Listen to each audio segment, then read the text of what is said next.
कुंडली कवरदे हर विठ्ठल श्री ज्ञानदेव तुकाराम पंढरीनाथ महाराज की जय।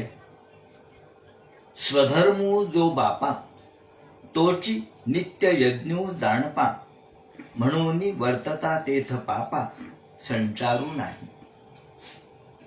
श्रीमद भगवद्गीतेच्या 3ऱ्या अध्यायामध्ये कर्मयोग सांगितलेला आहे आणि या कर्मयोगाच्या अनुसार संत ज्ञानेश्वर माऊली कृष्णार्जुन संवादाच्या निमित्तानं हा कर्म सिद्धांत आपल्या समोर सांगत आहेत।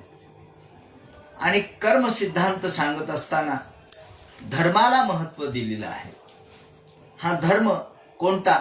स्वधर्म। माऊलींनी स्वधर्माला नितांत महत्व दिलेलं आहे। त्याचं कारण असं आहे की त्या काळामध्ये आपल्याला आपापला धर्म हा रक्षणीय म्हणून माऊलींना अपेक्षित होता आणि म्हणून पुढे जे परधर्माचं परचक्राचं आक्रमण झालं त्या आक्रमणापासून आपला वैदिक धर्म वारकरी संप्रदाय जो संरक्षित राहिला, हिंदू धर्म जो संरक्षित राहिला, त्याचं कारणच असं आहे की माऊलींनी स्वधर्माला नितांत महत्व दिलेलं आहे। आणि हा स्वधर्म म्हणजे कसा आहे ते म्हणतात, आपापला धर्म आपण परिपालित केला पाहिजे, म्हणून जे जे उचित आणि अवसरे करून प्राप्त।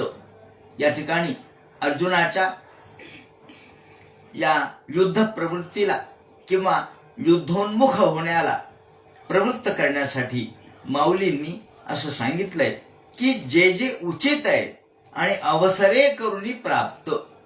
योग्य प्राप्त परिस्थितीमध्ये काय योग्य आहे काय अयोग्य आहे याचा विचार केला पाहिजे। आणि प्राप्त परिस्थितीमध्ये अनुकूलता कशाला आहे? अवसर म्हणजे वेळ। प्राप्त काल हा विशाल भूधर, सुंदर लेणी तयात खोदा, निजनामे त्यावरती नोंदा, असं केशवसुतांनी आपल्या एका कवितेत म्हटलंय। किंवा हा जो काळ आहे तो काळ आपल्याला अनुकूल आलेला आहे, तो अवसर जो प्राप्त झालेला आहे, जो अवसर जे उचित आहे ते करण्याचा विचार आपण केला पाहिजे। कारण धर्म तर सगळंच सांगतो। मागेच आपण बघितलं, सूर्य उगवल्यानंतर सगळ्याच दिशा प्रकाशित होतात, पण कुठे जायचं हे आपण ठरवावं लागेल। त्याप्रमाणे हा धर्म तर अनेक गोष्टी सांगतो, पण आता काय करणं उचित आहे, या काळाला काय करणं अपेक्षित आहे, कालोचित कोणतं आहे, स्थलोचित कोणतं आहे आणि प्रसंगोचित कोणतं आहे, या औचित्याचा विचार म्हणजेच जीवनातील योग्यायोग्यतेचा विचार, ग्राह्याग्राह्यतेचा विचार, आद्य आणि अनाद्यतेचा विचार। या ठिकाणी आद्य कर्तव्य काय हे आपोआपच सूचित होतं, म्हणून जे जे उचित आणि अवसरे करून प्राप्त ते कर्म हेतुरहित आचरितू। हे कर्म हेतुरहित, आता फार महत्वाचा शब्द आहे हेतुरहित। कोणताही प्रकारचा अंतःकरणातला स्वार्थी हेतू माणसाने ठेवून कर्म करू नये। कर्म ते करावं की जे उचित आहे, जे योग्य आहे, कालोचित आहे, धर्मोचित आहे, प्रसंगोचित आहे आणि या काळाला अनुकूल आहे। आणि त्याच्याही मध्ये आपल्या मनाच्या कोणत्याही वृत्ती, राग, लोभ, प्रेम, द्वेष, आशा, मत्सर ह्या कोणत्याही न ठेवता हेतुरहित, हेतुशून्य अशा प्रकारच्या भूमिकेतून आपण जर कर्म आचरण केलं तर तेच नैष्कर्म्य होतं। आणि म्हणून हे पार्था देखिए अनुक्रमाधारे स्वधर्मो आचरे।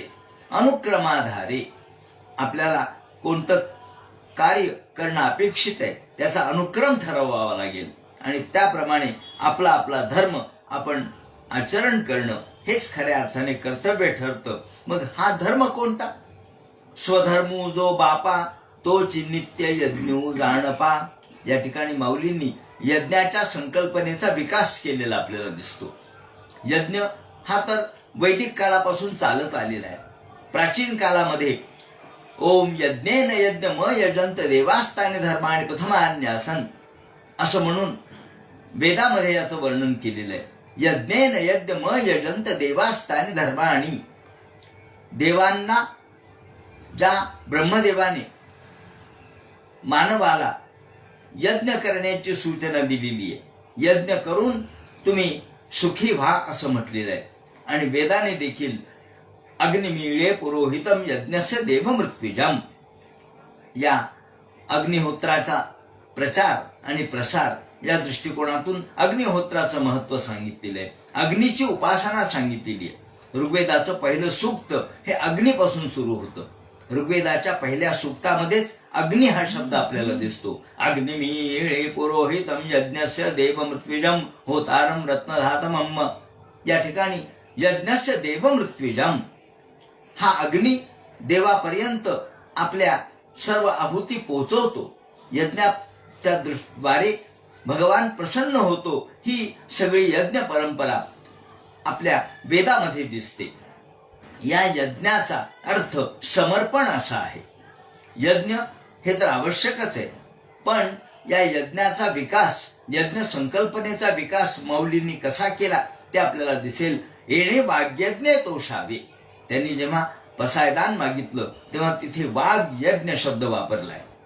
यज्ञ शब्द वेगवेगळ्या पद्धतीने आपल्याला दिसतो. वाघ यज्ञ, त्याचप्रमाणे हा यज्ञ जसा आपण आहुती टाकतो त्याप्रमाणे आपण आपल्या स्वार्थाची आहुती निस्वार्थी कर्मामध्ये टाकणं हा देखील यज्ञच आहे. म्हणून स्वातंत्र्याच्या काळामध्ये ज्या मंडळींनी आपल्या भारतीय स्वातंत्र्यासाठी बलिदान दिलं तो देखील यज्ञच होता. यज्ञ दिव्य पेटला, प्राण त्यात गुंतला, आहुती तयात दे, ध्येय हे मला वदे, आवरी रडे गडे, हात घाल नागळा, सोड जाऊ दे मला, असं म्हणणारा आधुनिक काळातला कवी हा या देशप्रेमासाठी जो स्वार्थ त्याग करतो, देशप्रेमासाठी जो सर्वस्वाचं बलिदान करतो, स्वातंत्र्यवीर सावरकरांच्या सारखे सुद्धा याला यज्ञच म्हणतात. हा धगधगता यज्ञ कुंड आहे असं म्हणतात. कुसुमाग्रजांच्या सारख्या कवींनी सुद्धा यज्ञाचाच संदर्भ या ठिकाणी दिलेला आहे. बिंदा करंदीकर असो, कुसुमाग्रज असो, ही सगळी मंडळी यज्ञ संस्कृतीचा प्रभाव आपल्या समोर ठेवतात. आणि यज्ञ किंवा अग्नी संप्रदायाचे कवी म्हणून आपण त्याचा उल्लेख करतो आधुनिक काळामध्ये. किंवा अग्नी संप्रदाय, यज्ञ संप्रदाय हा मुळात समर्पणाचा संप्रदाय आहे. आणि ही आमची भारतीय भूमिका आहे. समर्पण, आत्मसमर्पण, श्रेष्ठ असणाऱ्या ध्येयाच्या पुढे सामान्य असणाऱ्या सर्व गोष्टीची कुरवंडी करून किंवा सर्वांचं समर्पण करून श्रेष्ठ ध्येयाच्या मागे धावणे म्हणजेच खऱ्या अर्थाने एक रोमॅन्टिक प्रवृत्ती असते. आणि ही माऊली या ठिकाणी व्यक्त करतात. स्वधर्मो जो बापा तो नित्य यज्ञ जाणपा. हा यज्ञ नित्य यज्ञ आहे, केवळ प्रासंगिक स्वरूपामध्ये केलेला यज्ञ नाही. यज्ञाचे अनेक प्रकार आहेत. अग्निष्टोम सारखा यज्ञ किंवा वेगवेगळ्या प्रकारचे आपल्याला यज्ञ पाहायला मिळतात. यज्ञाची सगळी संकल्पना वैदिक आहे. आणि या यज्ञ रूपाचा आविष्कार पहिल्यांदा आपल्याला वराह परमात्म्याच्या रूपाने झालेला दिसतो. पण माऊलींनी त्याचा विकास केला आणि त्यामुळं अनेक ठिकाणी आपल्याला ज्ञानयज्ञ, त्याचप्रमाणे वाग्यज्ञ हे शब्द आपल्याला दिसतात. वाग्यज्ञ, वाणीचा उपयोग समाजासाठी करणं म्हणजे वाग्यज्ञ. निस्वार्थ भावनेने वाणीचा उपयोग समाजासाठी करणं म्हणजे वाग्यज्ञ. तेव्हा यज्ञ ही संकल्पना समाजाच्या प्रीत्यर्थ निस्वार्थ भावनेने केलेलं समर्पण म्हणजे यज्ञ. असं जर आपण लक्षात घेतलं तर भारतीय संस्कृतीमध्ये असलेला जो विकासवाद आहे, त्याचप्रमाणे निस्वार्थ भावना आहे, त्याच्यामागे देशप्रेम आहे, देवप्रेम आहे. या निस्वार्थ आणि स्वार्थरहित असणाऱ्या जीवन जगण्याची संकल्पना यज्ञ या एका शब्दातून व्यक्त झालेली आहे. म्हणून यज्ञ आणि तप ही प्राचीन काळापासूनची आपली संस्कृती आहे. यज्ञ आणि तप, तप हे व्यक्तिगत पातळीवर केलेली तपश्चर्या, आत्मकल्याणासाठी केलेलं भगवत चिंतन म्हणजे तप. आणि यज्ञ म्हणजे समाजासाठी केलेलं सर्वास्वाचं अर्पण म्हणजे यज्ञ. म्हणून यज्ञ संकल्पनेमध्ये सामाजिक संकल्पना, सामाजिक अशा प्रकारच्या समाज कल्याणाची अपेक्षा आपोआपच व्यक्त होते. हा स्वधर्म म्हणजे यज्ञ. स्वधर्म जो बापा तो नित्य यज्ञू जाणपा. आपण आपल्या धर्माचं आचरण करणं, आपण स्वे कर्मण्यभिरतः, आपल्या आपल्या कर्माचं आपण आपल्या कर्मकुसुमाची वीरा, असं या ठिकाणी माऊलीने एका ठिकाणी म्हटलंय की स्वकर्म कुसुमांची वीरा. आपल्या कर्माच्या द्वारे, आपल्या स्वधर्माच्या द्वारे आपण जे जीवन जगण्यामध्ये भगवंतांनी दिलेल्या योग्य पद्धतीच्या या सर्व नीती, समाज संकल्पना, त्याप्रमाणे आपला दैनंदिन व्यवहार, धर्माचरण हे जर आपण करत राहिलो तर हाच खऱ्या अर्थाने नित्य यज्ञ आहे. आणि म्हणून त्या ठिकाणी पापा संचारू नाही, तिथे पापच निर्माण होऊ शकत नाही. कारण तुम्ही दर यज्ञ पावलो पावली, एका ठिकाणी रामदास स्वामींनी म्हटलंय की राम म्हणता वाट चाली, यज्ञ पावलो पावली. राम म्हणता म्हणता जर आपण पावलं टाकत गेलो तर तो प्रत्येक पावलागणीच यज्ञ होतो. कारण यज्ञामध्ये स्वार्थ त्याग आहे आणि आपल्या पावलं चालण्यामध्ये जर समर्पणाची भावना असेल तर तो यज्ञच होत असतो. म्हणून स्वधर्म जो बापा, तो धर्म म्हणजे काय, या ठिकाणी स्वधर्म कशाला म्हणायचं? हा स्वधर्म आचरण करत असताना प्रत्येक क्षणी आपण यज्ञच करतो आहोत. मग हे स्वधर्म म्हणजे काय? तर अग्नीची उपासना हा स्वधर्म त्यांनी सांगितलाय. अग्नीची उपासना, दररोज आपण अग्निमुखी हवन केलं पाहिजे.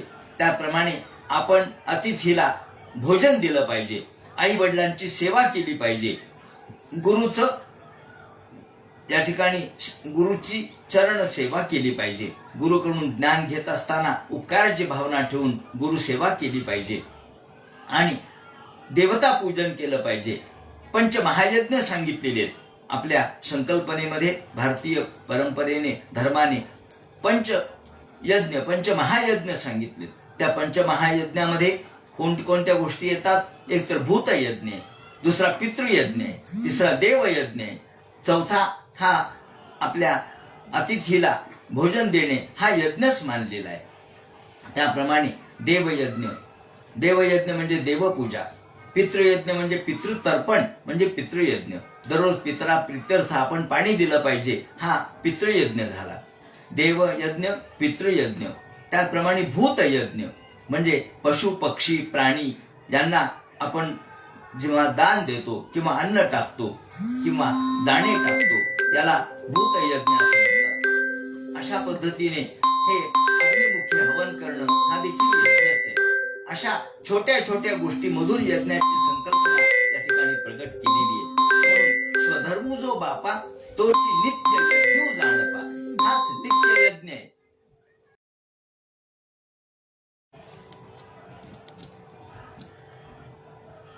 देवयज्ञ, पितृयज्ञ, देवयज्ञ, अतिथी देवो भव अशी आपली भारतीय संस्कृती आहे. त्याप्रमाणे काकबली टाकण्याची देखील आपली भूमिका आहे. काकबली म्हणजे कावळ्यासाठी आपण काही एक घास टाकतो आणि ते टाकत असताना आपण म्हणतो की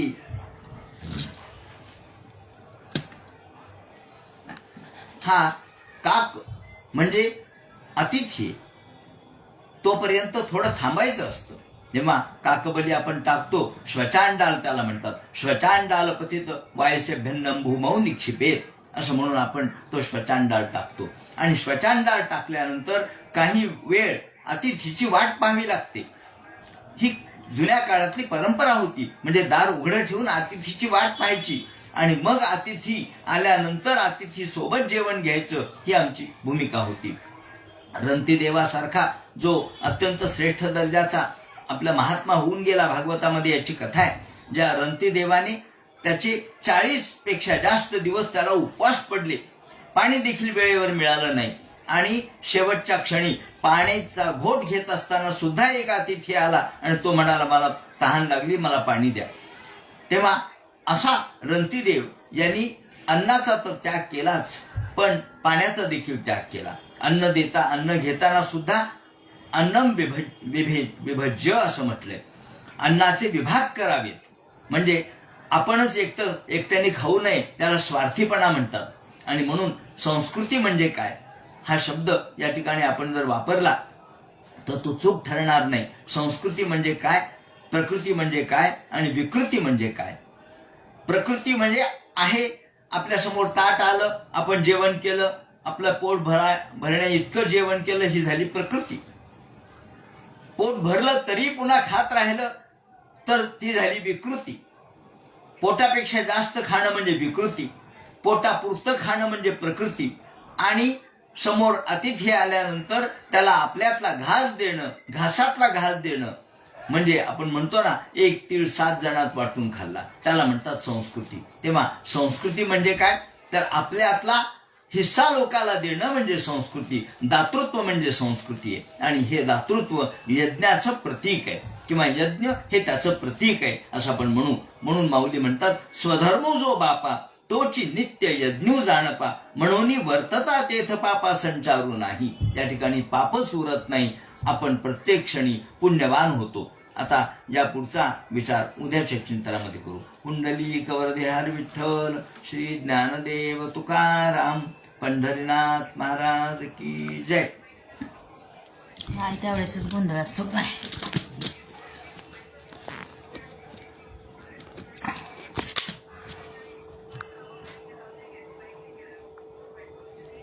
झालंच नाही.